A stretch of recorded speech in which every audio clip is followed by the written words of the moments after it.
Out of 6 punditry spots, 2 have gone to men. I apologise, and I hoped that he would accept my apology. I don't have a problem with it because it's your opinion. You said daughter. I think you pander to an audience. Yeah, and that in itself. ALUKO, Ian Wright, Simon Jordan, TalkSport. Are men like Ian Wright taking up punditry spaces in women's football? A critical examination. Those were clips from the 90s Babies podcast and also TalkSport. This video is for entertainment and discussion purposes only. The views expressed in this video are not those of the host or channel. We are conducting an academic analysis of a current debate. We encourage respectful discussion in the comments. Please like, share, comment and subscribe. Today we're exploring a topical debate in UK football, media and culture. Whether male pundits like Ian Wright are taking up punditry spaces in women's football that should go to highly experienced former female players. This debate has been reignited by comments made by former England international ENI ALUKO and strongly contested by others, including broadcaster Simon Jordan, but more particularly in relation to his view of it's the ability of the pundit that matters, and he had issues with how ENI ALUKO came across. This is not about personal attack. Individuals like ALUKO, Wright and Jordan are entitled to their opinions, and we examine these as part of a larger issue in sports media. To understand the debate, we need context. Women's football has grown rapidly in recent years, and broadcasters such as BBC, ITV and Sky now invest significantly in coverage.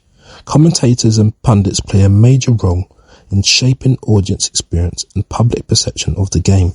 However, the pool of pundits for women's football is still relatively small compared to the men's game, and opportunities are competitive. In April 2025, ENI ALUKO made a broader point about limited opportunities on BBC Radio 4's Women's Hour. She said of Ian Wright, "I worked with Ian a long time, and I think he's a brilliant broadcaster, but I think he's aware of just how much he's doing in the women's game. I think he should be aware of that." And of course, you see the clip more recently on the 90s Babies podcast. She noted that there are finite opportunities and argued women should not be blocked from punditry pathways. After some backlash, ALUKO later apologised for raising Wright's name directly, writing, "It was wrong for Ian's name to be raised in that conversation. He's a brilliant broadcaster and role model." Wright responded that he cannot accept the apology, emphasising collective effort to address systematic challenges. This exchange then reignited public debate. 2 key perspectives have emerged. ENI ALUKO's argument. ALUKO has stated women should be the main face of women's sports punditry. Highly capped female players have unique insight and lived experience. Men could play a supporting role, while women are central. She emphasises representation and pathway available for women's voices. Simon Jordan's response. Now, Simon Jordan is a former Crystal Palace owner and current broadcaster. He has publicly criticised ALUKO by saying, "I don't think you are particularly enlightening, illuminating, engaging or charismatic." It seems to be emphasising on her skills and abilities, in my estimation. He also suggested that career opportunities have been influenced by diversity initiative rather than pure merit. Jordan's response focuses on merit and audience value rather than representation alone. Both sides, of course, entitled their opinions as part of public discourse. So let's systematically break down both sides, conceptually not as moral arguments but as structured analysis. The core issue is as follows. Are prominent male pundits occupying limited media spaces in women's football in a way that reduces opportunities for qualified female former players? We're going to look at the pros, 15 for and 15 against. In terms of the pros, female former players have lived experience of women's competitions. They can provide technical insight specific to women's tactics and culture. Representation may inspire future generations of women and girls. High-profile women enhance visibility of women's football. Women pundits may better understand gendered challenges in the sport. It addresses historical underrepresentation in media. It reduces dependency on male perspective in women's sport. Enhances industry diversity and equity.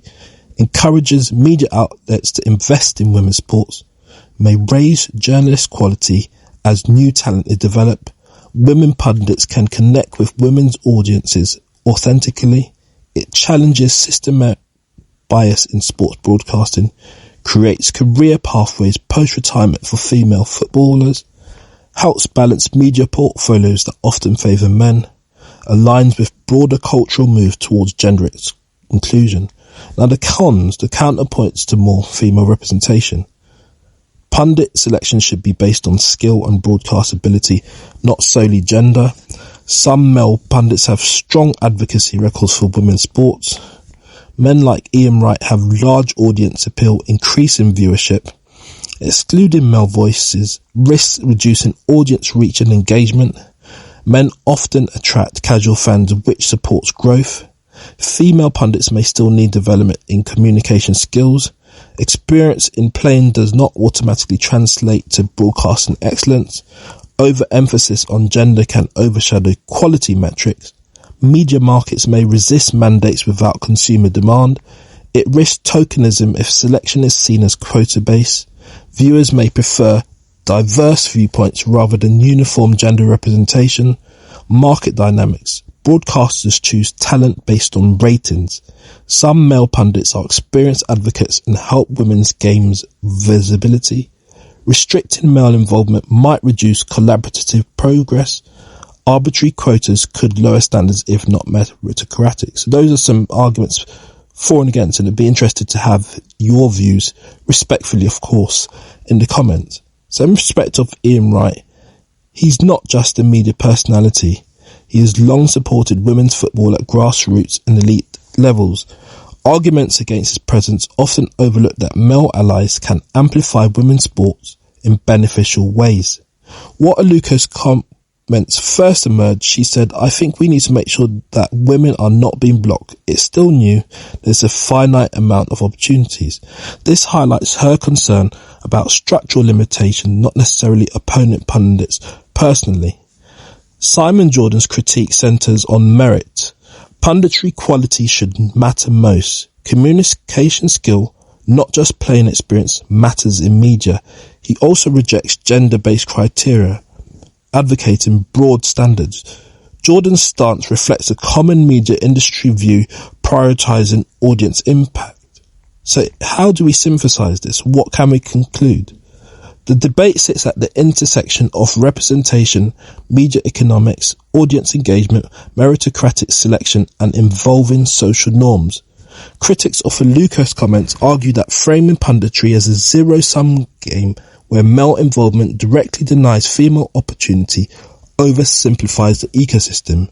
Proponents stress historical underrepresentation and argue for proactive change. Both positions raise meaningful questions about fairness, visibility, and broadcast practice.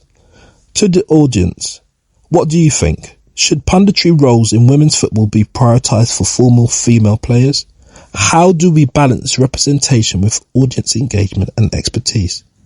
Is the concern about limited opportunities valid, or does it risk marginalising allies? Please share your views in the comments respectfully and analytically below. So, in conclusion, this has been a critical academic analysis of whether male pundits like Ian Wright are occupying spaces in women's football punditry. That could be given to high-capped women, reflecting views from ENI, ALUKO and Simon Jordan. Their opinions are part of ongoing culture debates in sport. And again, this is all for entertainment purposes only. The views expressed are not the views of the host or this channel. Please like, share, comment and subscribe. Thanks for watching.